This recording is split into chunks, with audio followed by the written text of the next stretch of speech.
Ya viene Noticias 7. Bajo supervisión adulta.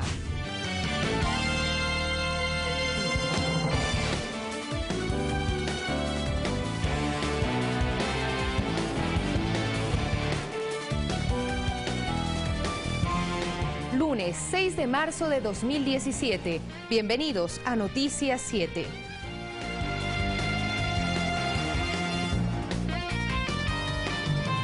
¿Cómo están ustedes? Muy buenas noches, bienvenidos y bienvenidas. Vamos a revisar los temas más destacados de Ecuador y del mundo. Empezamos con los titulares.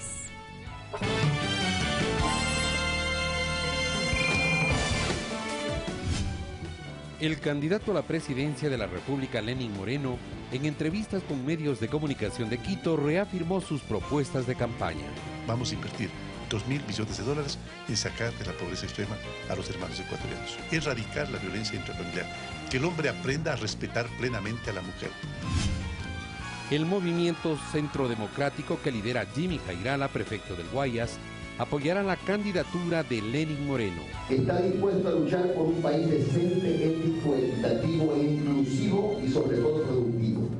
Vamos a apoyar a un hombre que tiene nombre propio, Lenín Moreno. Campesinos e indígenas de la SUAY rechazan el doble discurso de dirigentes como Carlos Pérez, Lourdes Tibán y Salvador Quispe. Se perdió los estribos y la ambición de llegar a un poder o de figuritear no está bien. En lo internacional, una huelga nacional de maestros se registró en el inicio del año escolar en Argentina. Los docentes piden un incremento salarial.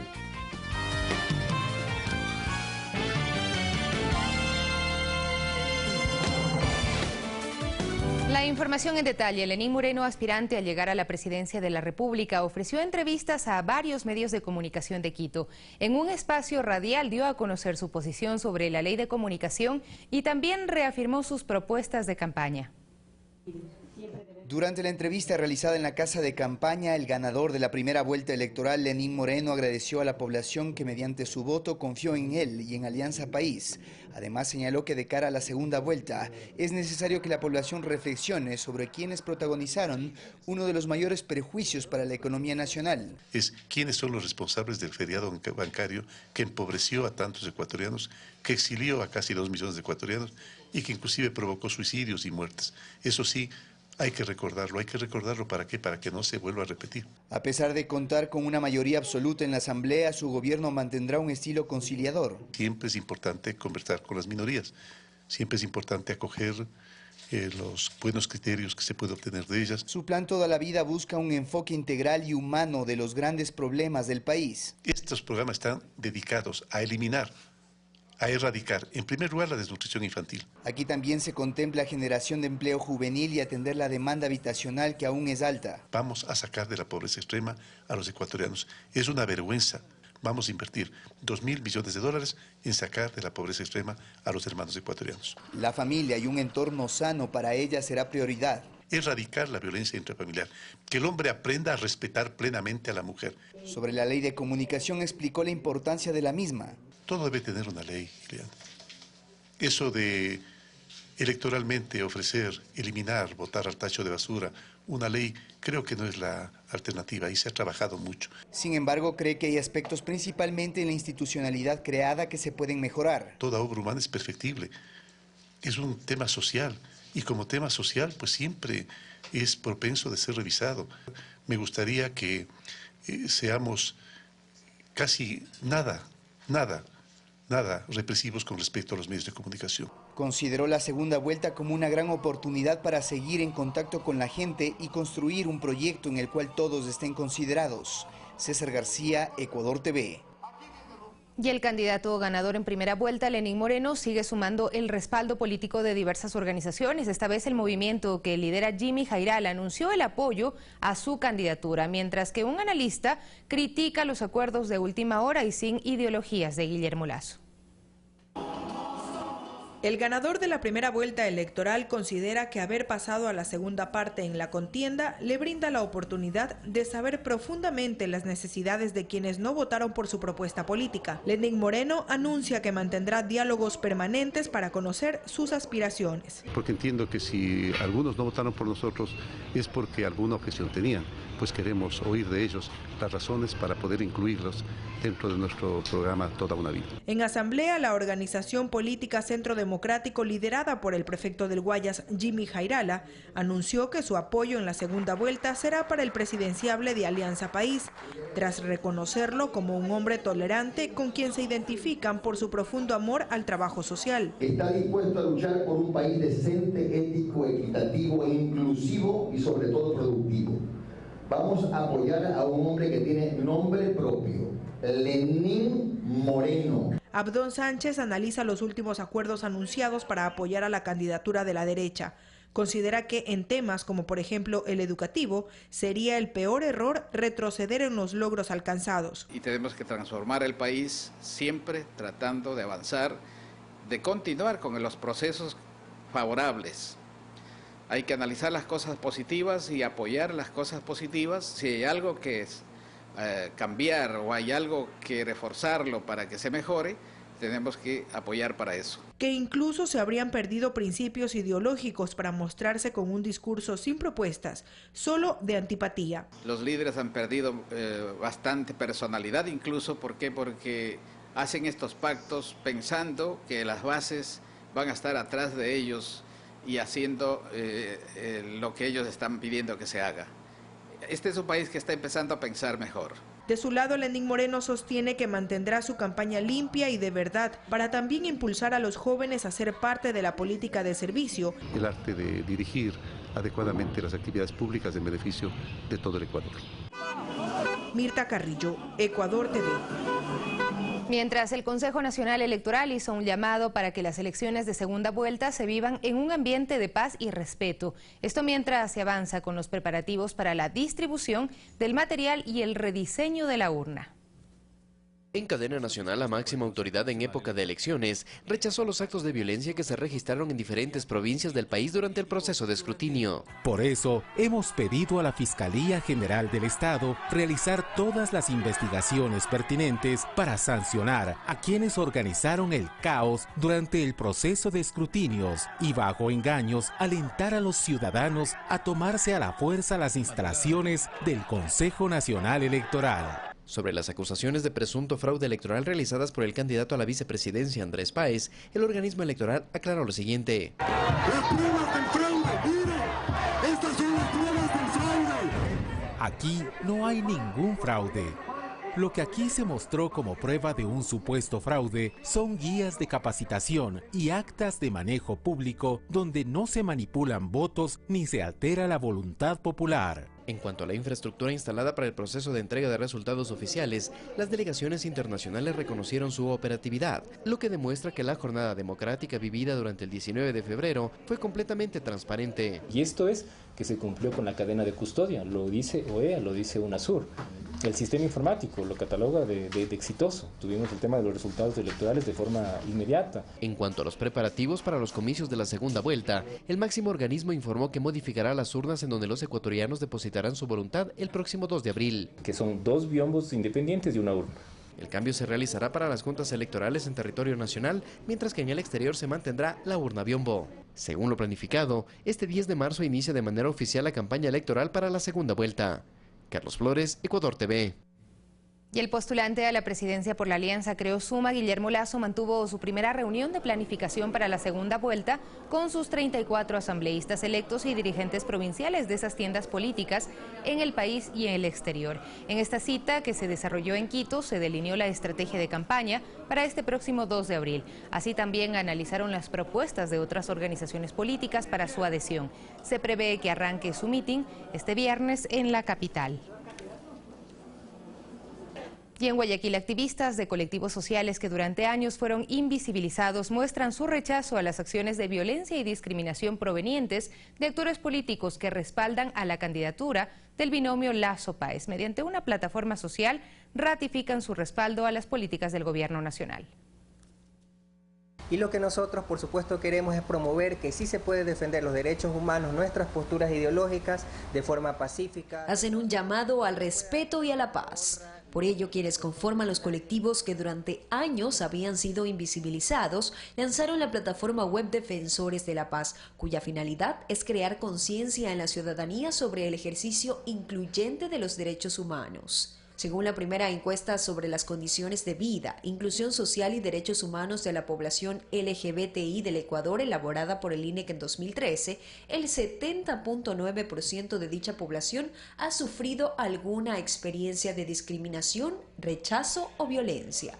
Para Dayan Rodríguez, presidenta de la Federación Ecuatoriana de Organizaciones LGBTI, el gremio que preside había sido discriminado durante años y espera que las políticas públicas implementadas por el actual gobierno que los han favorecido continúen.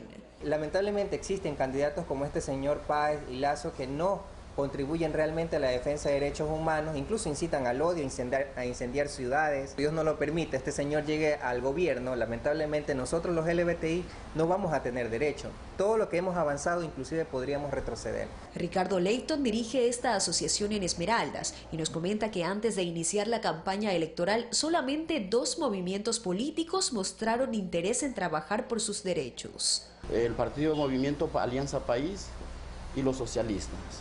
El resto de los partidos, nadie, peormente los de la derecha, no nos hicieron caso. ¿Por qué el egoísmo?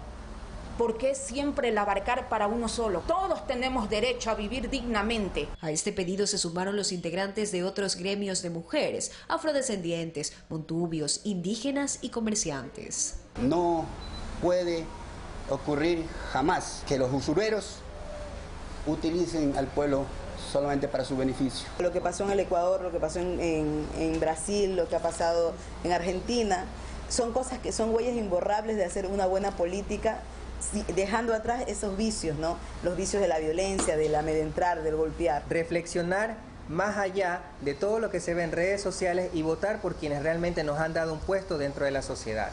Jocelyn de Mera, Ecuador TV.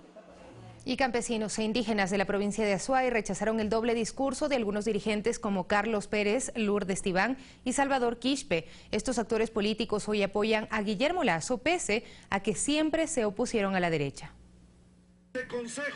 Antes de las elecciones, determinados actores políticos identificados con los campesinos e indígenas, como Carlos Pérez y Lourdes Tibán, se referían en estos términos sobre Guillermo Lasso. Nos han explotado con Guillermo Lasso, que es el responsable del feriado bancario. Yo no soy vicepresidenciable para nadie, y peor para un banquero. Estos discursos cambiaron en pocas semanas, ahora que está en marcha una segunda vuelta electoral.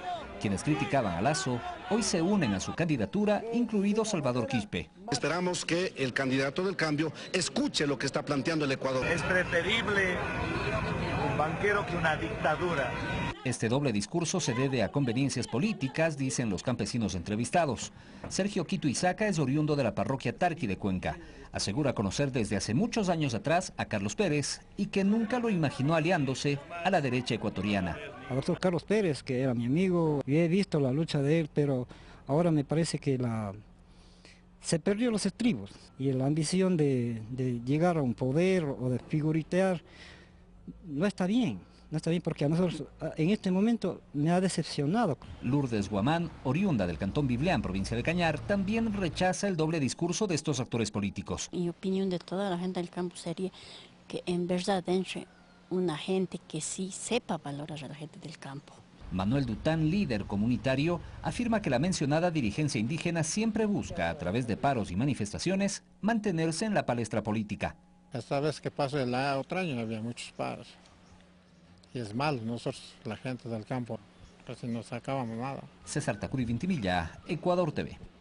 Y también el Movimiento Unidad Popular, ex-MPD, una organización de izquierda, apoyará a Guillermo Lasso en la segunda vuelta electoral, contradiciendo así los preceptos ideológicos propuestos por uno de sus máximos líderes, el exdiputado Jaime Hurtado. En la primera vuelta electoral, el Movimiento Unidad Popular, ex-MPD, apoyó a través de una alianza a Paco Moncayo. Una vez conocidos los resultados del 19 de febrero, sus principales dirigentes decidieron respaldar al banquero Guillermo Lasso, ex superministro de Economía de Yamil Maguad. Para derrotar al correísmo, aquí y ahora, es imprescindible votar por la candidatura de Guillermo Lasso. Bajo el argumento que se debe terminar con el correísmo, los dirigentes de Unidad Popular, organización de izquierda, apuestan a la candidatura de la derecha y a su plan de gobierno que incluye reducir el pago del impuesto a la renta a los que más ingresos tienen. Sin embargo, esta posición se contradice con los discursos del exdiputado Jaime Hurtado, referente político del Movimiento Popular Democrático, MPD. ¿Qué debo hacer con este título de abogado? Defender a los terratenientes, defender a los banqueros exportadores o defender con este título a los obreros, maestros, a los campesinos. Hurtado en sus intervenciones arremetía fuertemente en contra de quien consideraba enemigos de la patria. Levantemos juntos el puño para hacer el gran peso que caerá contra los enemigos del progreso y los pobres de la patria. Hurtado fue asesinado el 17 de febrero de 1999 en los exteriores del Congreso Nacional. Este militante de izquierda era considerado como uno de los más importantes críticos de los banqueros.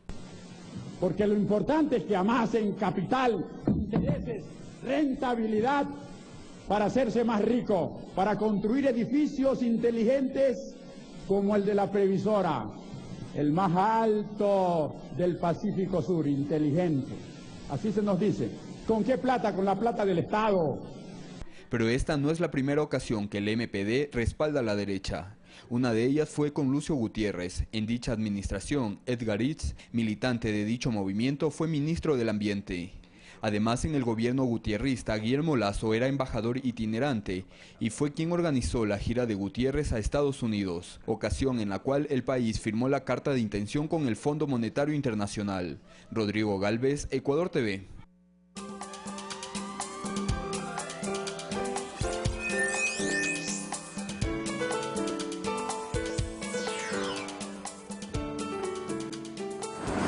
Buenas noches. Todos hemos escuchado durante los últimos días a los dirigentes socialcristianos, luego de criticar duramente al banquero Lasso, manifestar su apoyo a este durante la segunda vuelta, olvidándose además de algunos agravios y algunas críticas que este les hiciera en el pasado. Y lo han hecho como si ellos pudieran endosarle los votos que recibieron en las urnas, como si el pueblo pudiera olvidarse de todas las injusticias recibidas en aquellos tiempos en que los banqueros eran los dueños del país y tuvieran que obedecer ciegamente la orden de sus dirigentes. Hay votos que simplemente no pueden ser endosados. Acordémonos de la alianza entre Jimmy Jairala y Paco Moncayo, en que supuestamente el primero debía endosarle los votos del Guayas al segundo y terminó en un desastre para ambos. Pero bueno, que los dirigentes socialcristianos y los dirigentes de Suma Creo, que forman parte de grupos de poder multimillonarios, se unan para luchar juntos por la presidencia, no nos extraña tanto.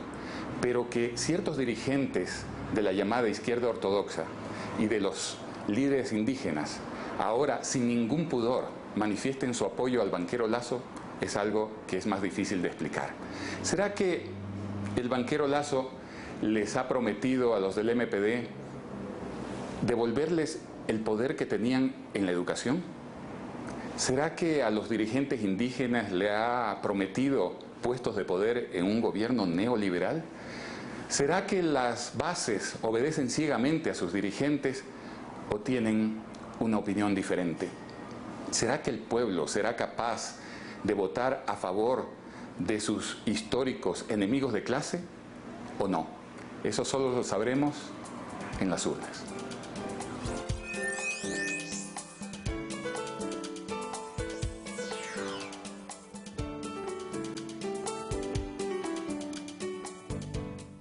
Más temas. Además de los beneficios económicos, el proyecto Banco del Barrio sería, a criterio del catedrático Dax Toscano, la plataforma perfecta de acercamiento a la ciudadanía, aspecto que Guillermo Lasso, dueño del Banco Guayaquil, habría utilizado para sus 2 campañas electorales.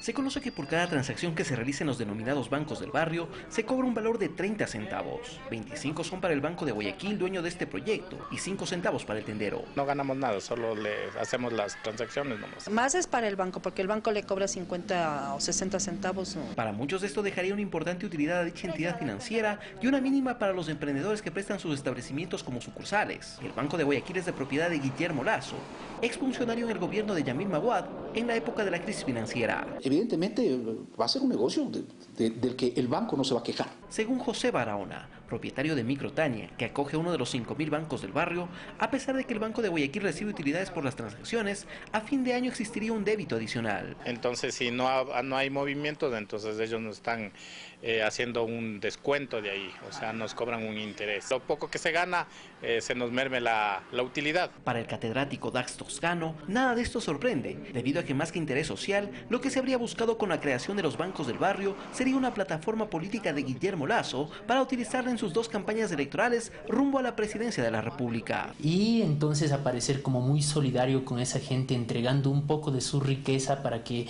aquellos que son emprendedores obtengan un poco de recursos gracias a la ayuda solidaria del banquero. Lasso inició este proyecto en 2008 y ya para 2013 participó en su primera contienda electoral. Pero Toscano tiene una lectura adicional, y es que al presentar a los corresponsales no bancarios como socios, se buscaría eliminar el estigma que pesa sobre los banqueros tras el feriado bancario. Es una estrategia muy bien elaborada para acercarse a la población y de esa manera ganar adeptos incluso desde el punto de vista político. Finalmente, para Toscano este tipo de proyectos están lejos del objetivo de eliminación de la pobreza, como se pretende presentarlo. Pero no está prestando un servicio social realmente a la comunidad, porque es su negocio y como negocio sigue funcionando. Alex Llanos, Ecuador TV.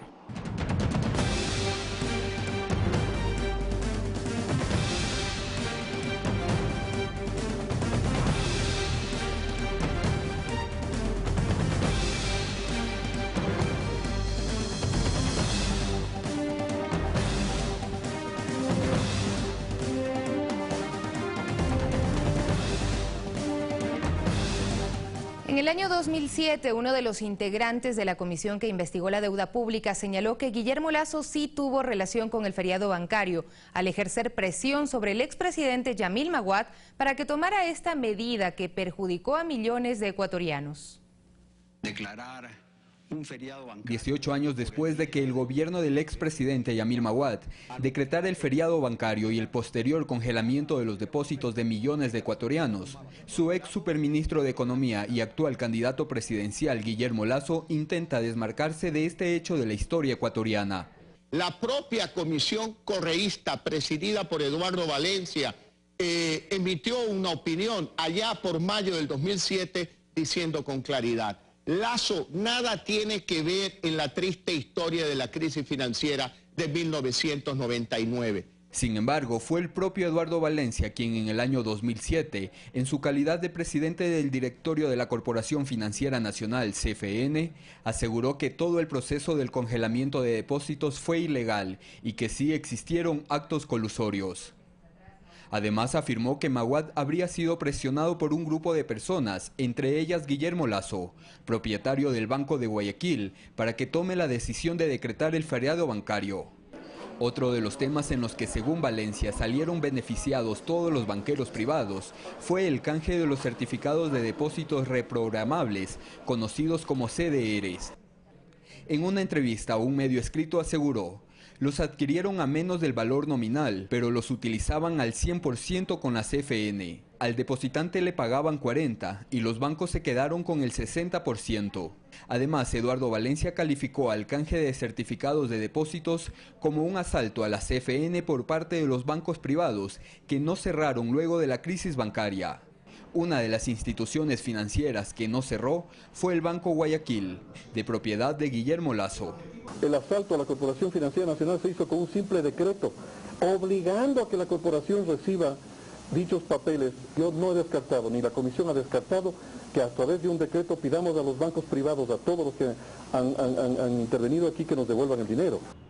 Según el presidente Rafael Correa, entre los bancos que más canjearon CDRs estuvo el de Guayaquil, de propiedad de Guillermo Lasso, institución que canjeó aproximadamente 30 millones de dólares. El Banco de Guayaquil fue el tercer banco que más negoció con esos certificados de depósito. Según un anexo del informe de la comisión que investigó la deuda pública, el Estado perdió 1.178 millones de dólares, adicionales al entregado en el salvataje bancario. Por decreto ejecutivo de Yamil Maguad se dispuso que la Corporación Financiera Nacional debía recibir obligatoriamente los certificados de depósitos al valor nominal, es decir, al 100%.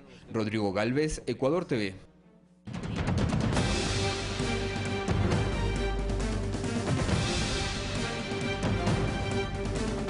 Especialmente a mi padre, que fue perjudicado por el Banco de Progreso y también sí tuvo dinero en el Filambanco.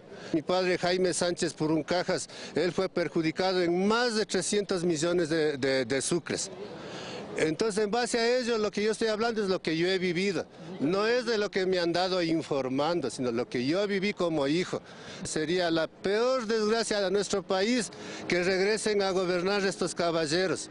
Tal es así que mi padre también analfabetamente en sentido bancario y todo eso, financiero, nunca supo cómo recuperar, pero en esa manera fue perjudicado mi padre. Más de 300 millones de sucres.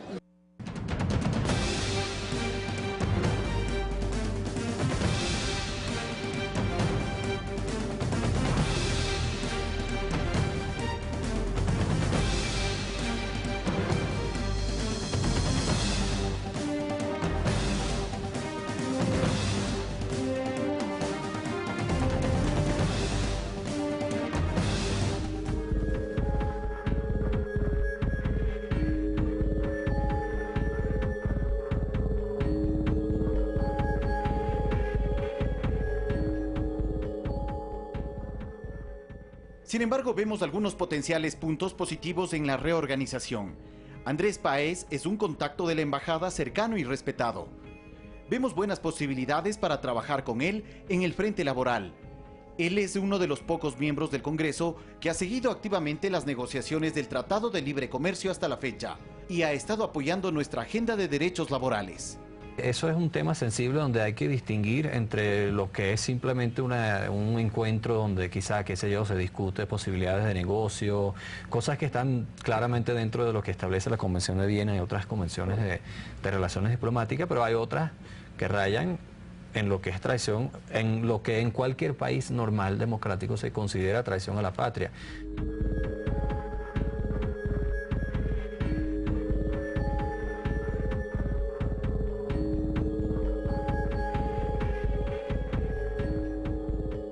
Y Rafael Poveda, exministro de Sectores Estratégicos, critica la forma de hacer política por parte de actores de oposición, quienes han hecho eco de denuncias presentadas por prófugos de la justicia, sin contar con las pruebas correspondientes. Uno de ellos, Carlos Pareja Yanuseli, sentenciado a prisión en nuestro país. Carlos Pareja Yanuseli, prófugo de la justicia y recientemente sentenciado a 5 años de prisión por el delito de cohecho, desde Miami presentó un nuevo video en redes sociales. Esta vez su mensaje fue directo. Glass, voy por ti. En la primera vuelta electoral, Pareja Yanuseli hizo denuncias de corrupción en contra del vicepresidente de la República, Jorge Glass. Sin embargo, las realizó sin las pruebas correspondientes, ni ante un órgano de control. Rafael Poveda, exministro de Sectores Estratégicos, cuestiona este tipo de mensajes y asegura que se trata de una campaña sucia. Son personas que desde la clandestinidad se han dedicado a atacar la política de nuestro país, a atacar al vicepresidente Jorge Glass, quien es ahora incluso parte de un binomio para este periodo de elecciones. Campaña que, a decir del exministro Poveda, estaría liderada por un grupo al cual lo denomina el Clan de los Prófugos. No podemos nosotros permitir que prófugos de la justicia como Carlos Pareja, como Fernando Villavicencio, como los Isaías, todos ellos ahora se conviertan en referentes de la opinión pública en el Ecuador. En enero anterior, el gobierno denunció que detrás de esta campaña de desprestigio estarían los hermanos William y Roberto Isaías Dazún. Poveda critica además la forma de actuar de este tipo de personas, quienes lo que buscarían es convertirse en referentes de la opinión pública. O sea, se ve que es un tema orquestado, se ve que es un tema planificado, se ve que detrás de él hay estos mismos grupos de poder. Y señala que este tipo de denuncias por parte de Carlos Pareja y Anuseli lo que buscan es desacreditar al binomio oficialista, especialmente a Jorge Glass. Supongo que estará tratando de llegar a un acuerdo con estas personas, ¿no?, para beneficiarse personalmente, pero eso a cambio de que se constituya o que él sea un actor político en esta campaña, ¿no? Entonces, con estos videos, con estas grabaciones. Por ello hace un llamado a la ciudadanía a denunciar este tipo de actos. Quieren hacer publicidad para que no se vote en contra del gobierno. No creo que es ético hacer ese tipo de publicaciones. Hay también quienes cuestionan la forma en la que actúan estos grupos de oposición. Solamente por conveniencia se juntan todos, porque todos buscan un fin común, es el poder. Finalmente, Rafael Poveda asegura que la mejor carta de presentación del actual vicepresidente es la transformación que se ha dado durante estos 10 años de gobierno, tanto en temas energéticos como hidroeléctricos. Rodrigo Galvez, Ecuador TV. Y el caso de Mauro T. continúa en investigación. El asesor político de Mauricio Rodas está detenido desde el pasado 6 de enero, acusado por presunta defraudación tributaria. Durante esta diligencia se reveló que también actuó arrogándose funciones dentro de la administración municipal, lo cual no ha sido aclarado por el alcalde capitalino. 2 meses atrás, Mauro T. fue detenido en la ciudad de Quito en un operativo en el que participaron agentes de policía, fiscalía y autoridades tributarias. Es investigado por movimientos financieros de cerca de 6 millones de dólares que no corresponden a sus declaraciones tributarias. Al momento, el caso se encuentra en etapa de instrucción fiscal y se realizan diligencias de oficio, así como las solicitadas por la defensa. María José Carrión, presidenta de la Comisión de Fiscalización de la Asamblea, asegura que existen indicios suficientes para presumir un hecho reñido con la ley. Se está recabando información en lo que me corresponde en la investigación del caso Odebrecht, que podría tener alguna vinculación probablemente. Tengo algunos indicios de algunas responsabilidades incluso dentro del municipio, abrogación de funciones. Pero además varias preguntas para el alcalde de Quito, Mauricio Rodas, que aún no han sido respondidas. Cómo él pagó una casa de $370.000 en efectivo de contado, así lo dice la declaración de su casa. ¿Por qué tiene un asesor que no está contratado y tiene 6 millones de movimientos en sus cuentas? Porque hay una persona que no es parte del municipio de Quito, viaja con él a Brasil, luego a México, luego vuelven juntos y que aparentemente tendría movimientos de 30 millones en sus cuentas. ¿De qué estamos hablando? Es que a pesar de que inmediatamente después de la detención de Mauro T., el municipio buscó deslindar una relación laboral, varios testimonios tanto de concejales como de ciudadanos corroboran que tuvo participación directa en la planificación de varias obras. Tenemos un email en el cual el señor Darío Tapia le envía los supuestos estudios al señor Mauro Terán y el señor Mauro Terán me los envía a mí. Incluso en el allanamiento de su vivienda se encontraron varios documentos que según Carrión están siendo investigados. En el allanamiento de su vivienda se encuentran contratos, algunas licitaciones en relación al agua potable de algunas parroquias de la parte urbana y rural de Quito. Se encuentra incluso este aval que daban los organismos internacionales para el tema del metro de Quito. Se encuentra ese aval con la firma oficial del alcalde de Quito y con firmas de otros representantes de Odebrecht. También, según la fiscal Moreno, el ciudadano Mauro T. declaró que sí mantuvo conversaciones telefónicas con la concejala Karen Sánchez, indicando que él era asesor del alcalde. Héctor Vanegas, abogado de Sánchez, manifestó que poseen grabaciones en las que se demuestra que Mauro T. era más que un asesor. Y este hombre, tal como consta en los audios, es el que daba disposiciones y el que decía que tenía la delegación del alcalde, porque le mandaban a él toda esta responsabilidad. Hay otros audios que todavía no se escuchan, pero se van a escuchar, donde incluso se habla de dinero. Sofía Montoya, Ecuador TV. Este martes 7 de marzo en Pensamiento Crítico junto a Carlos Rabascal nos acompañarán los analistas políticos Adrián Bonilla y Marco Navas. Con ellos evaluaremos los discursos presidenciables. También estará con nosotros el canciller de la República, Guillaume Lom. Hablaremos de las políticas públicas para resarcir los efectos de la migración por el feriado bancario. Los esperamos este martes 7 de marzo en Pensamiento Crítico con Carlos Rabascal a partir de las 7 horas.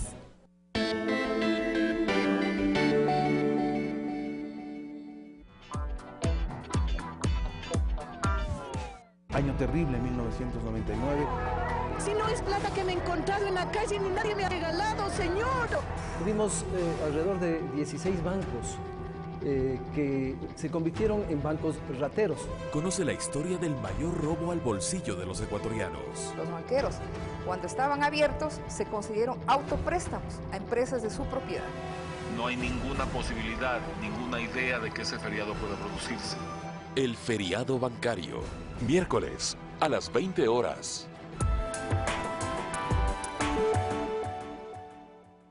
El cholo es un nativo, es un heredero de los ancestros nativos del litoral ecuatoriano.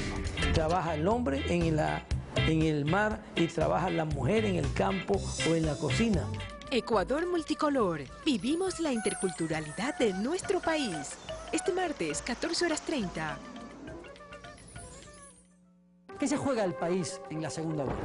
Poco se ha dicho de ofertas programáticas concretas, más allá de altisonantes ofertas electorales que en ocasiones evocan la publicidad engañosa. El análisis, las opiniones y verdades en torno al proceso electoral de nuestro país. El resentimiento y sed de venganza no genera sino mayor resentimiento y sed de venganza. Fernando Casado, analista político, presenta Ecuador Opina. Esta noche, 22 horas. Acompáñenos en Ecuador Opina.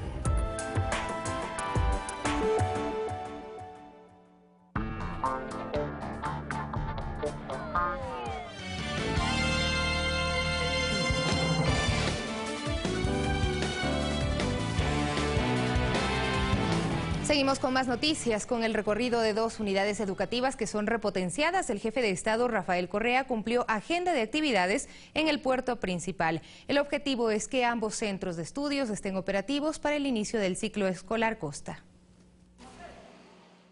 Primero visitó la escuela Ciudad de Riobamba, ubicada en el Guasmo Sur, la misma que tendrá la capacidad de acoger a más de 1000 estudiantes en 2 jornadas. Estamos cumpliendo con la repotenciación, estamos en un avance del 85%. Ustedes se acordarán cómo era el Ciudad de Riobamba, era una infraestructura bastante precaria, a veces la denominamos tipo gallinero porque eran medias paredes con ventanas de rejas, no tenían ni siquiera paredes completas y en la actualidad estamos ya entregando una unidad educativa del milenio con los estándares que tienen todas las infraestructuras que hemos inaugurado. Quienes habitan en este sector destacan los cambios significativos en el sistema de educación durante los 10 últimos años, beneficiando a toda la comunidad educativa. Si nosotros recordamos que anteriormente la matrícula costaba $25, ahora no se paga absolutamente nada. Imagínense cuánto se pedía, cuánto se gastaba en la compra de los libros, que realmente eso ahorra el bolsillo y la economía de nuestro pueblo, de la gente pobre. Que ha habido hartos cambios en lo que es educación, en los maestros como uno, el aumento de sueldo, grandes escuelas, mejor educación. En todos los ámbitos durante los 10 años ha habido muchos cambios en este gobierno. La inspección del avance de obras también llegó al suburbio de Guayaquil en la unidad educativa provincia de la Suay, donde el primer mandatario destacó que los beneficios de contar con centros educativos con avances tecnológicos se extenderán a toda la comunidad. Porque estos colegios espectaculares, los colegios de la revolución, no son solo para los estudiantes, para los profesores, para toda la comunidad. Entonces la idea es que los padres de familia, los vecinos, puedan también venir a leer, a utilizar computadoras. En la biblioteca hay unas 10 computadoras con internet, etcétera. En la repotenciación de ambas unidades educativas se invierten más de $2 millones respectivamente. El objetivo es que estén operativas para el inicio del ciclo escolar Costa a partir del próximo 24 de abril. Guadalupe Ayoví, Ecuador TV. Y las autoridades del gobierno nacional rechazaron los informes emitidos por los Estados Unidos donde se cuestionan políticas del Ecuador en materia de derechos humanos y controles del sistema financiero, así como los de anticorrupción. El primero en intervenir fue el canciller Guillaume Long, quien cuestionó el rol que el gobierno de los Estados Unidos pretende asumir al convertirse en juez del resto de naciones. Es un país más del sistema internacional en el que vivimos, por lo cual no tiene, vuelvo a insistir, atribuciones para emitir juicios sobre las políticas de terceros países. Sobre derechos humanos, Long fue crítico de las políticas estadounidenses, por ejemplo, al no suscribir convenios internacionales y por el trato que se da a los privados de libertad en centros penitenciarios como Guantánamo. El gobierno de Estados Unidos ha incurrido a menudo en violaciones a los derechos humanos. La titular de la cartera de Justicia, Lady Zúñiga, mencionó que el informe de Estados Unidos está basado en información no oficial y no reconoce los avances en materia judicial que se han dado en el país. La información que consta en este informe no ha sido contrastada en ninguna de sus partes con información oficial. Sobre el control al narcotráfico, el ministro de Seguridad, César Navas, mencionó que Ecuador no es un país productor y que el informe carece de argumentos técnicos, además que el Ecuador ha liderado el combate a este negocio ilícito. El gobierno nacional ha mantenido una política sostenida y consistente en la lucha contra el tránsito de drogas que pasa por nuestro país, no solo a Estados Unidos, sino al mundo entero. En cuanto al combate al lavado de activos, entidades internacionales como el Gafi han reconocido las políticas implementadas en el país, por lo que el Ecuador no se encuentra en la denominada lista negra. Porque de hecho, en octubre del 2015 nos sacó de la lista negra. Sobre corrupción, el canciller mencionó la existencia de paraísos fiscales dentro de los Estados Unidos y el acogimiento de ecuatorianos que son prófugos de la justicia, como es el caso de los hermanos Isaías y Carlos Pareja Yanuseli. Ciertos territorios de los Estados Unidos son considerados paraísos fiscales, es decir, jurisdicciones opacas en donde impera el secretismo bancario. Pedimos asimismo que se aceleren los trámites para la devolución de los prófugos huidos en los Estados Unidos. Alexis Moncayo, Ecuador TV. Y el presidente de la República, Rafael Correa Delgado, firmó el decreto número 1334, donde se nombra como nuevo comandante de la Fuerza Terrestre al general de división Edison Narváez Rosero. Rosero releva de su cargo al general Carlos Egües Espinosa. El documento entró en vigencia desde este 6 de marzo. Y a propósito del tema, también el Ministerio de Defensa emite el siguiente comunicado. La designación de un nuevo comandante del Ejército es un hecho legítimo y no vulnera de ninguna manera la institucionalidad de las Fuerzas Armadas, la Constitución de la República, la Ley Orgánica de la Defensa Nacional y la Ley de Personal de las Fuerzas Armadas amparan esta decisión. El señor presidente economista Rafael Correa Delgado puede remover en cualquier momento al alto mando o a algunos de sus miembros vía decreto y de la misma manera nombrar a quienes reemplazarán a los oficiales salientes. Luego de las declaraciones vertidas por el señor general de división Luis Castro, una vez que ha sido cesado en sus funciones de comandante general del Ejército por el señor economista Rafael Correa, es importante que la ciudadanía en general y los medios de comunicación conozcan. El Consejo de Generales de las Fuerzas Armadas son instancias debidamente nombradas en la Ley Orgánica de Defensa Nacional, así como mediante reglamento interno, en el cual se establece claramente su conformación y funcionamiento. En estos términos, los consejos de generales no funcionan para analizar escenarios a nivel político o pronunciarse al respecto. Estas reuniones tratan exclusivamente temas de carácter militar y deben ser convocadas por lo menos con 24 horas de anticipación para la aprobación de las actas emanadas del Consejo. Se requiere también al menos el 75% de la totalidad de sus miembros. El supuesto consejo al que se refiere el excomandante Castro podría haberse dado como una reunión irregular y en ese sentido carece de la calificación de Consejo de Generales. Por esta razón no se ha podido evidenciar la convocatoria ni la resolución firmada por todos los miembros. En relación a la custodia del material en el proceso electoral, las Fuerzas Armadas cumplieron a cabalidad su trabajo y así informó el señor Teniente General César Merizalde, jefe del Comando Conjunto, al señor ministro Ricardo Patiño Aroca mediante documento remitido luego del proceso electoral. Cabe recordar que la misión de las Fuerzas Armadas en los procesos electorales se enmarca en el artículo 179 de la Ley Orgánica Electoral y de Organizaciones Políticas de la República del Ecuador, Código de la Democracia. El Ministerio de Defensa Nacional exhorta a la ciudadanía y a los medios de comunicación a informarse a través de fuentes oficiales. Ayúdanos a encontrar a Juan Vinicio Huanca. Desapareció el 12 de noviembre de 2013 en Quito, en la Argelia, a la edad de 37 años. Cualquier información usted se puede comunicar al teléfono 1-800-33-54-86.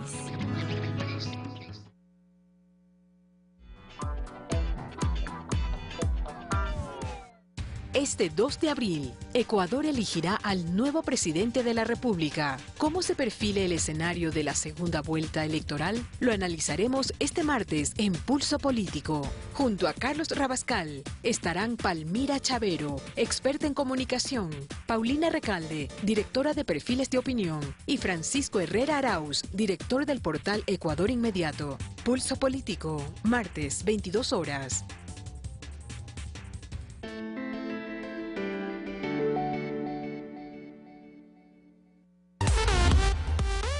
Esta noche en el equipo a las 23 horas tendremos toda la actividad deportiva y el inicio de una nueva semana con los clubes que se preparan para la sexta fecha del Campeonato Nacional. Además, la previa del hexagonal final del Sudamericano Sub-17 con Ecuador como protagonista enfrentando este martes a Colombia en territorio chileno. Información internacional y lo más destacado del fin de semana hoy en el equipo 23 horas por Ecuador TV.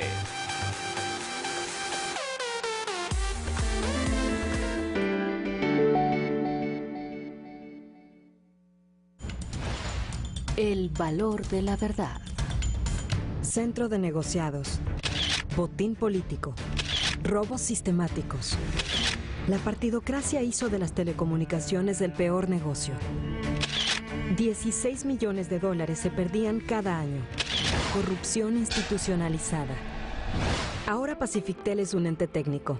Y las telecomunicaciones son tan buen negocio que todos los años deja utilidades. Ganancias por más de 300 millones de dólares. Instituciones saneadas, renovadas para negocios fructíferos. Esa es la verdadera lucha contra la corrupción.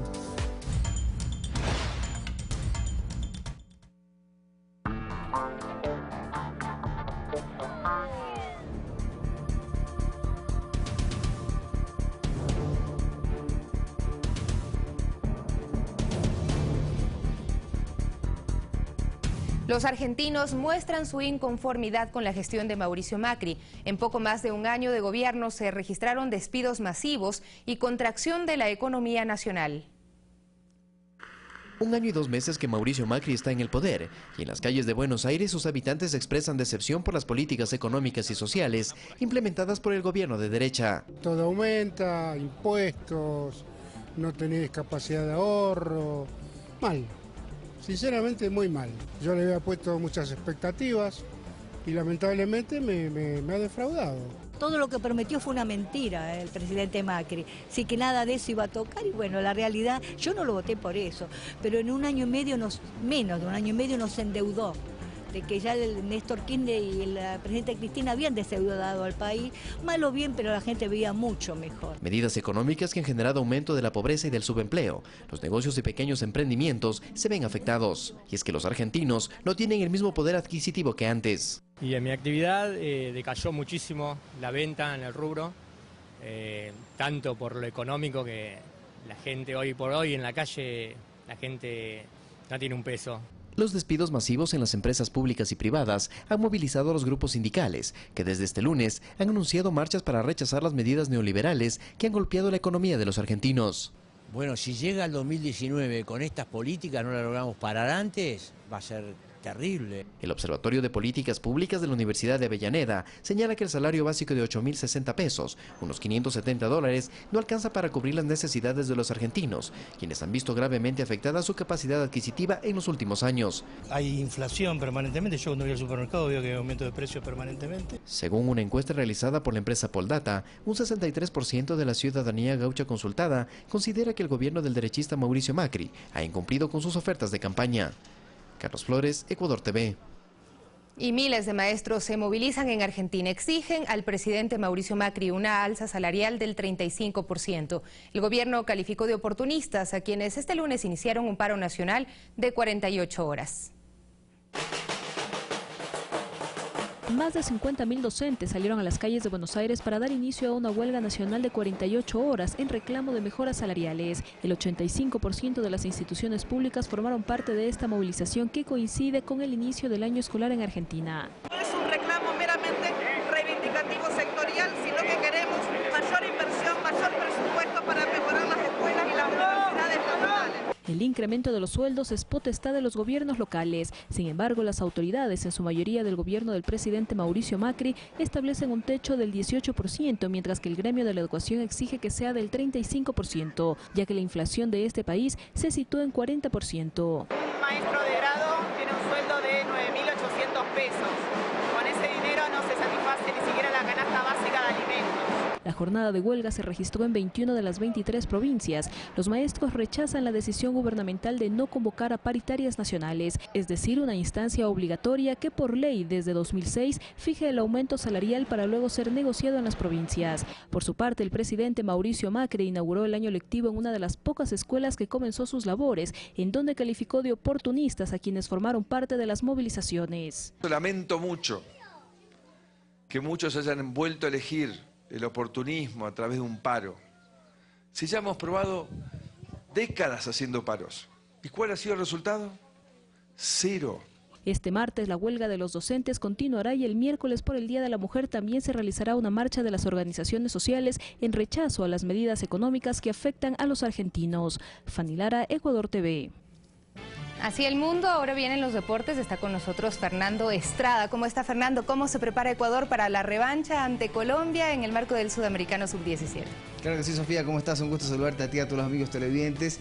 Vamos a brindarles mucha información deportiva, pero sin duda es una revancha que tiene Ecuador. Ecuador ya enfrentó a Colombia en el arranque de este sudamericano y cayó 2-1 cuando parecía que Ecuador tenía el partido ganado. Se le escapó de las manos y ahora tiene la gran oportunidad de, arrancando la hexagonal final, poder conseguir la victoria. Muy bien, estaremos pendientes de los detalles y bueno, el día de mañana el partido. Muchísimas gracias, Fernando. Se quedan entonces con los deportes y hoy no se pierdan el estreno de Opina Ecuador con Fernando Casado, aquí en Ecuador TV. Con nosotros será hasta el día de mañana.